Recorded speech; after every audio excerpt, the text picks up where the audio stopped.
Kyle Sumner, ladies and gentlemen.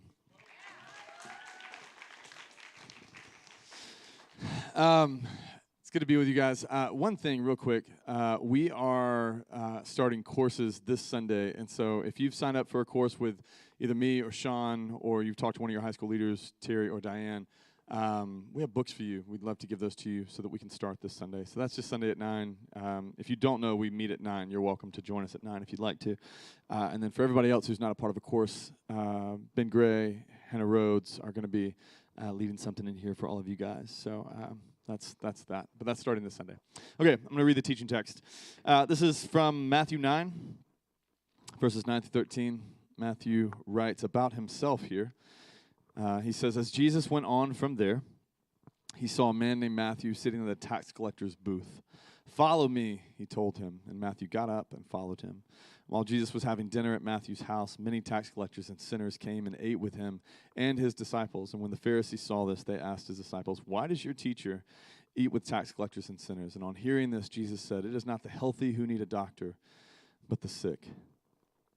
But go and learn what this means. I desire mercy, not sacrifice, for I have not come to call the righteous, but the sinners. This is the word of the Lord. This past Monday, January 16th, was 19 years to the day that when I decided to surrender to Jesus and give my life to him and tell him that, like, hey, I'm going to stop doing my own thing and I'm going to start doing your thing. 19 years. It's been a gift. But when I first did it, I was standing in my yard, and I'd gotten in trouble the night before because I'd had a huge party at my house, and all of us were drinking and got way too much drinking involved. And parents came home, caught us all when they were supposed to be gone. But they came home a day early from their trip, caught us all, and I was throwing up. When they found me, I was throwing up, and so I couldn't hide it and be like, I wasn't drinking. I was throwing up. So they could tell. But they sent all my friends home with drivers that could drive, and then I was in trouble. And so I woke up the next morning with a huge headache and feeling so sick because I had just thrown up all night. And my parents forced me to eat, which was just the worst thing, the worst feeling in the whole world. And then my dad was like, go outside and pick up sticks. And I was like, we live under trees. There's nothing but sticks. And so all day, basically, I had to go outside and pick up sticks. But while I was out there, I looked up for the first time and was like, man, I haven't looked up at the sky in a while. Like, I was able to just reflect as I'm under the burden of so many different sticks that I'm carrying and stuff. And I remember thinking at that moment, I was like, man, I have chased this life. I have chased something for a long time. I've been looking for fulfillment and looking for the goods and looking to find it, and I denied myself nothing. Anything that you could possibly do in high school, I was like, yes, please, and I'll have one more. Anything you could possibly do. And I found myself standing in my yard that day just going man, I've done this for 3 years. I was a junior in high school. I've done this for 3 years, and my life, I feel, is worse than when I began. And it was just this moment of reflection going, how's it going? You've been doing something for 3 years. How's it going? And I was like, I think it's going really poorly. I think I'm really bad at doing this. And so I had heard about Jesus. I'd heard about all of that, but I wasn't going to church. I was a very happy pagan for most of my high school life. And then at that moment, it was this moment in my life where I was like, look, I've heard that you're better at running people's lives than I am. And so here's what I'm going to do. And literally, this is my prayer. I'm going to give you 6 months, Jesus. I'm going to give you 6 months to turn my life around. And if you can, make it better in 6 months, then I'll follow you instead of doing whatever I want to do. And that's what I did. I gave him an ultimatum. I gave him 6 months, and it's been 19 years. 6 months, he didn't take very long, but it's been 19 years because the 6 months went really well. And so I went through the time of the 6 months. I was like, what did he do in those 6 months? And I have a pretty good memory of it. So I wrote down the top 10 things that I remember him doing. This is I gave Jesus 6 months, and here's what he did in 6 months. You ready? The first was he took away my destructive desire to drink.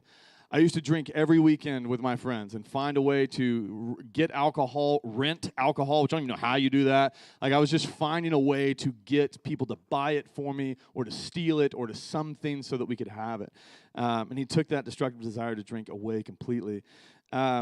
Number 2, he gave me the desire to tell the truth and confess all of my lies to my parents. I had lied a bunch, and it was a lot of work, and some of y'all do this. You have a lot of lies in your head, and you got to keep them straight. Now you have an iPhone with the notes page. I didn't have that, okay? I didn't have a notes page that was like, remember that lie and keep that going. I didn't have any of that.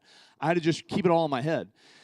And so I ended up confessing all of these things, even stuff that I had gotten away with. Like, I just had this feeling in my heart, like, I need to go to my dad and go and tell them, like, all this different stuff that I've done. And I was like, I'm risking getting into more trouble because these are things that I lied about that I got away with, and I could get in more trouble. But I went and told them all those different things to confess because I felt like I was supposed to be honest. Number 3, took away my fear of what other people thought about me. I was something big. I was pretty popular in high school, but like you still care what people think, and especially with something like this, it was a party at my house. I got caught, and now I'm going to stop drinking. I'm going to stop partying, all that different stuff, and my friends did not agree with that. They're like, no, you're not. Like, that won't work for our lifestyle. You have to continue doing this stuff. And I just didn't care what they thought. I was like, man, that's fine. Call me whatever you want to, but I'm just not doing that anymore. I don't really care what y'all think. Number 4, he gave me new friends at church. I started going to church, which was a good decision. He gave me new friends at church that were actually encouraging to me. They were good for me. They were good people. He turned me into someone who was kind. I began hanging out with people that were lower than my popularity status, which was huge in high school. Like, these are the people you need to stay around with in order to maintain some level of a power and authority. And so I began hanging out with people at church and other places in school that were like, you're lower than me. And I still had that language, like, you're lower than me and not as popular than me, but like, I want to spend time with you. I want to hang out with you. I actually enjoy being with you. He made me into someone who was trustworthy. He made me a leader. I ended up inviting all of my friends. I didn't care what they thought. I invited them all to church, and many of them came. God gave me an opportunity to preach for the first time at FCA. I'd been a Christian for like 4 months, and I was preaching at FCA. He gave me this message, and he really blessed my preaching. It was something that really stuck with me the first time I preached. I preached on the parable of the women with the oil, and they like run out of oil. It was a terrible message, I'm sure, but it actually worked out pretty well. He made me into an evangelist to my sisters. I shared my faith with my sisters within the first couple of months. I was just like, I've met Jesus, and he's done incredible stuff in the last 3 months of my life. You should get to know him too. And they had seen the transformation. They came home with my parents as well and saw me dry heaving into a bucket. They were like, we know what you've been doing on the weekends, and like, we've seen this change in you, and you're like, confessing all of these random things to mom and dad. What are you, a lunatic? Why are you doing that? Like, they don't need to know those things. They watched this happen. And so my transformation in front of them actually meant a lot. But I evangelized to them. They both came to faith. He placed a love for worship in my heart. I actually wrote 2 worship songs that I've lost, but they were terrible. They were just awful. I had no theology. I'm just like, God loves us. And I'm like trying to play my guitar with the 3 chords I know and sing something to Jesus. And I think it was probably one of the best worship things that I've ever given to Jesus in my life. Like, actually, he probably remembers the song. We had a band name. It was me and Josh. His name was Josh. My name is Coleton. We were called Jolton. That's not a lie. And we wrote 2 worship songs. Oh, Lord. We wrote 2 worship songs. Oh, that's going to live on the internet forever, me saying that. That's gold right there. Man, this is going well. We're 9 minutes in. 2 worship songs. And we did not we didn't top the charts or anything. Nobody actually wanted to hear our song. Actually, my stepmother wanted to hear my song, which I felt like was a little like, I just want to hear it because this is really important to you. And she clapped at the end, but it was probably really bad. But I still love worship. And then the 10th thing, he gave me a love to be in and near the church. I wanted to be at the church all the time. And I think in many ways it was like this space where it was just safety. Like, if I go back to school, I'm nervous I'll fall back into these same things. But I wanted to be at the church. And so the youth pastor there was just kind. He had an office there, and he let me come in and ask my dumb questions and all this different stuff. But he gave me a love for his house. I wanted to be where the Lord was. And so all of that, and there's more, but all of that in 6 months. Like, I was like, Jesus, I'm going to give you 6 months to make my life more fulfilling than it currently is. 6 months. And, it's been 19 years. He did that and more. And I can tell you after 19 years, he changed everything about my life. Who I was going to be, and who I currently am now. Like, he had a hand in all of that. And everything good in my life that I can point to and be like, I really enjoy that. It's because this day happened 19 years ago when I was like, hey, look, I suck at running my life. I hear you're pretty good. Will you do it for 6 months, and we'll see how you do? And then if you do well, I'll give it to you from there on. And in 6 months, he just took that and ran with it, and he made my life something that was far more fulfilling than anything it was. But he changed everything about my life in that way. And the reason I tell all of that is, one, it just happened on Monday, but two, that's Matthew's story. Like if Matthew, he's writing this thing about himself when Jesus calls him. And I think if you were to ask him, like, Matthew, what was the good news? What was your wonderful thing about meeting Jesus? I think he could say a number of things. He'd be like, one, he picked me. I can't believe he picked me. I'm a tax collector. Like, I can't believe he picked me. He saw me. He didn't treat me as someone who's a piece of garbage like everybody else is doing. Like, he could say a bunch of stuff, but I think one of the things that he would say the most is, like, Jesus changed everything about my life. Every single piece of Matthew's life is transformed and changed from this moment onward. His past changes, his present changes, and his future changes. And I think if you were to press him and be like, what was good about meeting this man?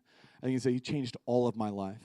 And he talks about Jesus like it's not the healthy who need a doctor, it's the sick. And Jesus is this doctor who doesn't just want to fix one thing in your life. He's not like, oh, you're sick there, I'll just fix that. He wants to fix that and everything else. And for Matthew, that's ultimately what happened. He changed everything about his life. Look at one of the commentators, how he describes Matthew. It says, if you wondered who is the most hated person in Capernaum, in this particular area of town, it's Levi, Matthew, his other name, the tax collector. He would win hands down. He was the most hated person in Capernaum. Sitting at a toll gate in Capernaum where he could bleed all the people who passed through the intersecting city between north and south, east and west. Levi amasses a fortune by selling his soul. Spiritually, he stands condemned as a sinner because he makes profit by cheating, intimidation, and bribery. Sounds like a bully. Poor and powerless people suffer at his as his prime victims, and socially, Levi fares no better. Even though his money gives him luxury, his circle of friends extends no further than his own kind. To everyone else, Levi has fallen to the bottom of the social scale because he functions as a hireling of the despised Roman government for which he collects taxes. Neither Jews nor Romans want anything to do with him. This is his story right now. Neither Jews nor Romans want anything to do with him. Matthew is rejected by everyone. He became a tax collector, and so tax collectors, what they would do, Rome was stringing people up on crosses down the road, that they would do that to show other nations, like, this is how powerful we are. We can actually crucify people down your city streets if we want to. It takes a lot of soldiers to do that. You know what pays for that? Taxes. And you know who was getting the taxes? Matthew. He was getting those things so that Roman soldiers could crucify Jewish people down the streets all the way to intimidate people and be like, don't mess with us. We're Rome. You're some Jewish random nation, and we're going to crush you. And Matthew was in charge of getting the money so that they could kill a bunch of Jews. He was a traitor. People hated him. They hated this dude. So he was rejected by everyone. The Roman people thought he was a piece of garbage too because he's Jewish. They're like, you're not Roman, and so therefore it doesn't matter. They just hated him. When he became a tax collector, it disgraced his entire family. He would be seen as a traitor by his people. He would have been cast out from his community. He can no longer go to church. He couldn't go to the synagogue anymore. So all of his community was gone. Completely rejected by every single person he could possibly do. And so that's his life. That's what he's living right now, complete rejection. Disgrace to his family. Everything's bad because of a decision that he made to be a tax collector. And then Jesus walks into his life. And with just two words, follow me, just with calling to him, ultimately changes everything about this man's life. And the way that he does three things in just this one instance. The first thing that he does is that he redeems his past. And so when Matthew says yes, when Jesus says, hey, come and follow me, all of a sudden the past decision that defined his life, I'm a tax collector, all of a sudden now he's following a Jewish rabbi. He's leaving his old life behind, and he's following this Jewish rabbi. And it redeems this past decision that's been defining everything about my family's disgraced, everything's bad, I'm rejected by everybody. And as soon as Jesus calls him, now he's back in good graces with his family. Now he can enter back into community. Now he can go back into the synagogue. Now he's still hated by the Romans, but that was never going to change. Now he can actually be a part of community, and Jesus brings him into something. It was just one decision of becoming a tax collector, and it ruined all of his life. And so one decision was defining, one sin was defining his entire life and changing everything. And Jesus, calling him, redeems his past and makes that decision now something that now is a part of his story. He's actually telling the story to me like, this is who I was, but it's not who I am anymore. Everything changed when this man called me. He changed my past. He did that by redeeming it. The second thing that he does is that he changes his present. He redeems his past, but then he changes his present. Anybody who took a tax collector job knew what they were getting into. Matthew knew, if I do this, I'll lose all of my friends and family, but I'm going to make a ton of money. I'm going to make bank. Because what you could do if you're taxing somebody, it's like, hey, the tax is $10. But if you charge $100, you give 10 to Rome, and then you keep 90. And if you do that to 2,000 people sitting in a city, you get $180,000 or something like that. You get a bunch of money. And so you can just roll in some money. And Matthew knew that. He's like, man, I'm going to make boatloads of money, and maybe that will be enough. Maybe if I just make enough money, even losing my family, losing my friends, being hated and seen as a traitor, I will make enough money where that won't matter. My fulfillment will come from my money, not from my friends. But what you notice is that when Jesus comes to him and he's like, hey, follow me. That's all he has to do. Just come follow me. And if you notice, he gets up immediately. Luke actually writes in Luke 5, when he's telling this story, it says that Matthew got up, left everything behind, all of his money, left all of it, and chose to follow Jesus for the rest of his life. So he gets up immediately when Jesus says, hey, come follow me. No coercing me like, hey, man, it's going to be really good. You're really going to love following me. None of that. He just looks at him and he's like, come follow me. And the reason all these commentators are like, the reason he followed so quickly is because somewhere along the way, Matthew realized, I have all the money I could possibly want in the entire world. I am completely miserable. I have everything I thought I wanted, all the money. No one can touch my money. No one can touch my house. I have Rome guarding me. I have all this different stuff. No one can mess with me. I thought I had everything I wanted, and I am completely miserable. And so Jesus just offers just a little, like, hey, come follow me. And he's like, thank God. I'd never thought you'd ask. Like, he's so excited to leave because he's like, I'm just miserable. And everything I was chasing down and everything I thought I longed for in my heart, Jesus actually leads him into that life. Like you were looking for fulfillment in money. You were looking for fulfillment in power, and it wasn't there. And so Jesus is like, come follow me, and I'll actually lead you into what you're longing for. One of the commentators, William Barclay, says, Matthew lost a comfortable job that was paying him well, but he found his destiny. He lost a good income, but he found his honor. He lost a comfortable security, but found an adventure, the like of which he had never dreamed. Everything shifted and changed in his current life when he decided to, like, I'm not going to do this anymore. I'm going to leave all the money behind, and I'm going to choose to follow Jesus. Everything changed in his present. He went from an unfulfilling life with loads of money and everything he thought he wanted to actually experiencing the fulfillment of what it means to follow Jesus. So Jesus changed his future, and then the last is he changed his present, and the last is he changed his future. So he changed his past, he changed his present, he changed his future. Matthew was willing to settle for being just a tax collector, a traitor to the nation. He was like, this is going to be my life. I'm going to make tons of money, but I'm going to be a traitor to all my people. And to him, he's like, that's going to be my life. And if he would have had his way, if Matthew would have just like, what's your life going to be like, Matthew? It's like, well, I'm going to roll in money, and I'm going to be hated forever. That's my life. If Jesus would have just let him have the future that he thought he would have, Matthew would be a blip in history that no one talks about anymore. But what Jesus actually did is he changed his future. He called him out of that life and said, actually, I created you. I have something really great for you. I actually want you to be someone who eventually writes a gospel that lives in a book that's the best-selling book of all time every year running. They don't even put the Bible in the top bestseller list because it always wins. It's the most sold book in the world. He's like, that's actually what I have for you. You're willing to have a future where you're hated forever but just have a lot of money. My future for you is far better, and I want to change you into the person. Not someone who steals, but someone who gives. I want to change you into a person that now people are still talking about today. And they don't call you Matthew, the traitor, the tax collector, whatever. Like, you are a gospel writer. You're someone who wrote words that will last forever. And now we're still talking about this man who should have just been nobody. We're still talking about him 2,000 years later. This is what Jesus has in mind for Matthew's future. Matthew's future is money-related and then forgotten in history. And Jesus is like, you will be talked about forever. Come and follow me, and I will build a future for you that's far better than you could possibly imagine on your own. This is what he has. And so you see those things. He redeems his past. He changes his present. He changes his future. He changes everything about his life. And it was just walking into it and going like, follow me. And he's like, okay, I will do that. And Jesus changes everything about his life. And the reason this is important for you is because this is what Jesus wants to do. I don't know what your experience is with Jesus. I don't know what you think about at different churches and all the different things that you go to, or what you think about when the worship's happening and you're clapping and I don't know what you're thinking about. Like, I don't know what your thoughts are about Jesus. But what he wants to do is he actually wants to change everything about your life in a way that's far better than anything you could possibly do and accomplish on your own. This is what he wants for you. And if I had like one last thing to say to you, like, this is actually my story. This is actually what he did. He changed everything about my life. He redeemed my past. He changed my present. And he's continuing to build a future. But Jesus changed my entire life. And that's what Matthew's saying, and that's what he wants for you as well. And so I just want to walk through these things. Well, Ben, can you grab the thing? I want to walk through this real fast, that this is what Jesus wants to do for you.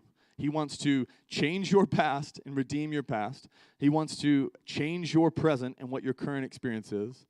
And then ultimately, he wants to rebuild and actually give you a future that's far better than anything you could possibly imagine. So, thank you, Ben. Give it up for Ben Gray, folks. Thanks, bro.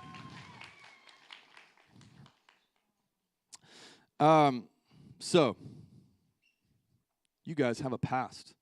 And for some of you, it's like, really, it's fine. It's not that bad. And for some of you, it's like, I have this decision that I made a couple of weeks ago, a couple of months ago. I have a decision that I made years ago. I don't know. I have a decision that's happened, or somebody's made a decision in my life. Like my parents got divorced, and it's defined everything about my life. Or I didn't make that team, and it's defined everything about my life. Or I made that sin. I committed that sin. I entered into that relationship when I shouldn't. I went too far. I compromised. I did this. It's changed everything about my life, and all I can think about is that my life has been defined by something that happened months ago, years ago, or whatever, and I can't change it. And that's our common experience. And what Jesus wants to do is he wants to redeem that idea. This is what we have. We have our past here, and he wants to just come in and be like, look, if you'll let me, I'd love to pour into you. And if you'll let me pour into you just for a little bit, all of a sudden, like, I promise, what I have for you is actually I want to take that horrible thing that happened, that's stained you, that's made you feel that certain way, that you never can get out of the back of your mind. And all I want to do is I just want to enter into your life, and I want to take that horrible thing that you can't stop thinking about, that you think, this will be my life forever. And I just want to redeem it. And I want to change it. I want to make it into something where it's like, yes, you still remember it, but it becomes not just some shameful, disgraceful thing, but it becomes glory. He actually wants to turn your shame into glory. That's what he actually wants to do. One of the things that defined my life was that drinking night with my parents, and it was like they'd never forget about it. This is always going to define everything. I was grounded for what felt like a year, all these different things, and then it's been this thing that I was like, this is going to haunt me forever. And now it's this story that I tell is like, he actually resurrected that. Like, this is a death story. This is a time when I was really feeling like the worst possible person I could possibly be in my entire life, and now he uses it in the lives of other people. I'm like, I can tell this story as a redemption story. He has changed my life. My parents getting divorced defined everything about my life since I was 3 until I was 24, and it took however many years that is, 19 years before, or 21 years, before I could actually sit there and walk through this thing and go like, this is actually a story that was horrible, and it has defined most of my life, but this is a thing that now he's worked and he's done things, and he used that divorce in my life. Instead of being this horrible thing, now it's this thing that actually I experience God's goodness in my life through that. I still hate it. That's not something I want, but he took that thing that was defining my past, and he was like, look, all I want to do, that horrible thing that you wish you could change, and you can't, I just want to get in there, and I want to redeem it. And from my parents' divorce, it led me to move here to Tennessee, which led me to meet my wife now I'm married, and it led me to my 7-year-old son now. It led me to being in this room right here, all because my parents chose to get a divorce when I was 3. And I wanted that to change for so long. But then Jesus got in there, and he's like, actually, I can work really great things in this really horrible situation. In your past, you got some horrible stuff. I'd love to just get in there and mix it up a bit. I promise. I can turn your shame into glory. I can turn those things that you hate into something that actually now you're like, I'm really thankful. I see the goodness of God actually pouring into my life, even in that thing that I wish had never happened in my story. He can do that for you as well. The same is true for you in your present. You guys have a present. You're currently in it. Well done. Good job. And for many of you, it was like, man, there was a time when it was like, my present was just super easy. Walking and enjoying life was just not hard. I was always joyful. Some of you were, like when you were kids, it was like, what was your favorite part of the day? The swings. I love the swings. Or Legos. Like, it was something really simple. Like, the thing that made you really glad was like, I got to draw today at school. You're like, that's awesome, man. The innocence of that, like, it's really sweet. But now you're in middle school and you're in high school and you're like, where did that go?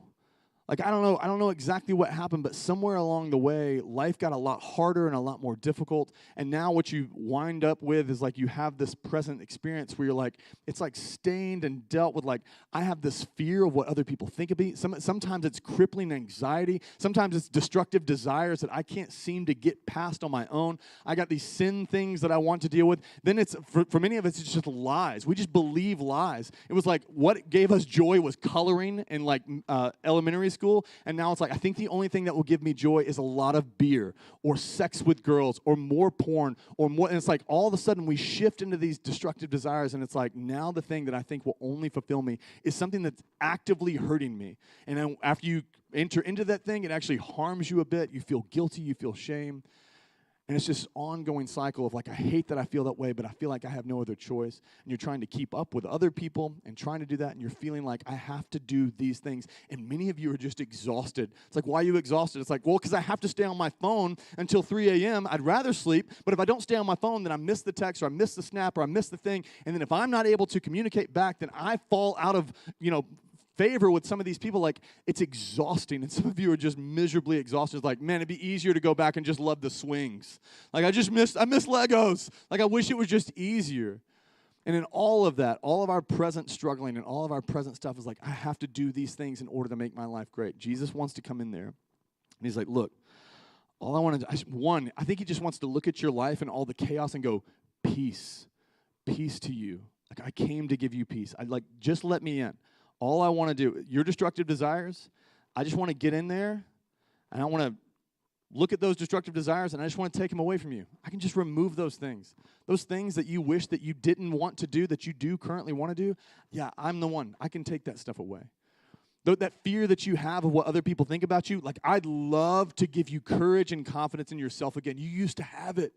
You used to actually experience that on the daily. You were confident. You would wear whatever. You didn't care what people thought. And when you were a kid, you just loved like whatever. And now you're like, you look in the mirror for so long and you just stand there and you're like, I can't go out like this. I have nothing that looks good enough for me to actually experience. And he's like, all I want to do is I want to speak truth to the lies that you're believing. I want to get in there and actually help you experience the peace that I long for you to have, the one that you're still chasing. All of these things that are crushing you. I just want to be in there to help you, to walk you out of those things and walk you into freedom. Those decisions and those lies that you were telling all these people and in the exhaustion of trying to keep them up, I just want to help you have wisdom enough to actually see that those decisions are actually harming you, and I'll give you wisdom. I'll help you see it, and I'll change those things about you if you just let me in to these things. I'd love to pour into you and change those things. And that's what he wants to do in our present. That's how he wants to experience life with us. I think sometimes we're like, man, he's going to steal something. He's like, actually, it's not going great right now. And for me, that's the way it was. It's like, Coleton, it's been 3 years of you pursuing everything you could possibly want. How's it going? I'm like, it's going pretty crappy. I'm really bad at it. But I've done everything I could possibly think to do to make my life great. And he's like, yeah, just let me in there, man. Give me 6 months. I promise I will do a far better job than you do. I created you. I know how you function. I know how you work. Let me in there. And then the next is we have a future. Good job. You got a future. Lord willing, you have a future. Talk about that. It's a different sermon. But you have a future. And for many of us, our future, the way we think about it, is we have ideas like Matthew. Like, if I just have a ton of money, I'm going to get a ton. I'm going to go to a great college, maybe. I'm going to get a great job, hopefully, and I'm going to make a ton of money, and that will fix everything.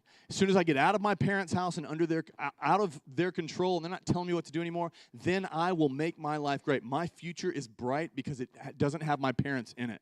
My future is bright because I'm going to make a ton of money. My future is bright because I'm going to have a great job. My future is bright because of all these different things. And the life that we try and build for ourselves, even in our brain, is actually rather small. I think what Jesus would say to Matthew, like, hey, man, you shot high, but you're aiming for the stars is actually pretty low. You know the stars are up there, right? And you're just like, I just want a lot of money. Like, I promise you I have something better for you. So some of you are just aiming too low, and your life is like, here's my future. It's really clear. Like, well, it's not, though, right? Like, it's not. And then some of you have a future, and you're like, and you've been told by people, and they've just poured death into you. They're like, you're a piece of garbage. You'll never amount to anything. Nothing will ever change in your life. And you think, this is what my life is going to be like for the rest of my life. This is what it's going to be. And this is all that there is. I'm going to have a crappy job. I'm going to do exactly what my parents did. I'm going to raise my kids exactly the way they did, and everything's going to go exactly the same. I'm sad right now. I'll be sad forever. And so we're either aiming too low or we don't aim at all. We're just like, this is the way it is. And again, Jesus is like, look, man, I created you. I formed you before you even knew you were going to be a thing. And I can actually build a future for you that ultimately allows you to experience the fullness of what I have for you. I have a life for you that I want to build. I want to take whatever you think of your greatest future is, I want to build it. Let me do it. I'm good at building things.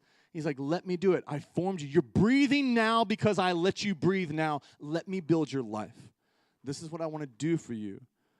And so he's constantly just asking us, and the thing for Matthew is like, hey, follow me. It's just an invitation. Like, look, you don't have to. You can stay there. You can sit consistently at the tax collector's booth and just have your life, your present unfulfilling life. You can have your future that's really sad to think about, that's as high as you can shoot. But I'm inviting you, if you would trust me, if you would just let me pour in to what you're actually walking through, you would actually experience a life that I could build for you. You'd actually experience your past being redeemed where it's not haunting you anymore. You'd experience fulfillment in your present that leads you on, and you would experience a future where I'm actually calling the shots and moving things forward. It's an invitation. Do you want the fullness that I have, that I long to pour out in you? And if you do, I can change everything. Nothing will be the same. And it will be far better than anything you can come up with on your own. C.S. Lewis says this. I love this quote. He says, the more we let God take over us, the more truly ourselves we become. Because he made us. He invented us. He invented all the different people that you and I were intended to be. It is when I turn to Christ, when I give up myself to his personality, that I first begin to have a real personality of my own. The more we let God take over us, the more truly ourselves we become.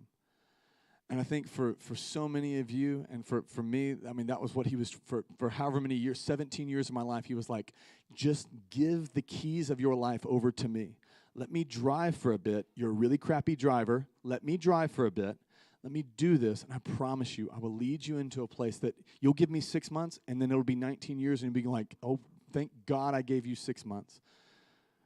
And I think what he wants for all of you is like, just surrender to me. Surrender, the idea comes from this thing where it's like, I'm just tired of doing it my own way. I'm not going to do it my own way anymore. I'll just do life your way. For 6 months, that's what I decided. I will surrender the keys to my life, and I'll give them to you, and I'm just going to do it your way for 6 months. I'm going to let you lead. I'm going to let you guide. I'm going to let you call the shots. I'm going to give you 6 months. And he's like, just surrender even for 6 months. Just surrender and watch me do it. Watch me actually do the thing where I can redeem your past, where I can actually change your present and change your future for you guys. Many of you have done this. You've surrendered. Some of you have surrendered or whatever, and you're still dealing with the unfulfillment in the present. And the reason is because it's a slow pour. He's actually in there working in your life, and it's a slow maturity thing. But given over time, I'm different than what I was 10 years ago. I'm different than I was 19 years ago.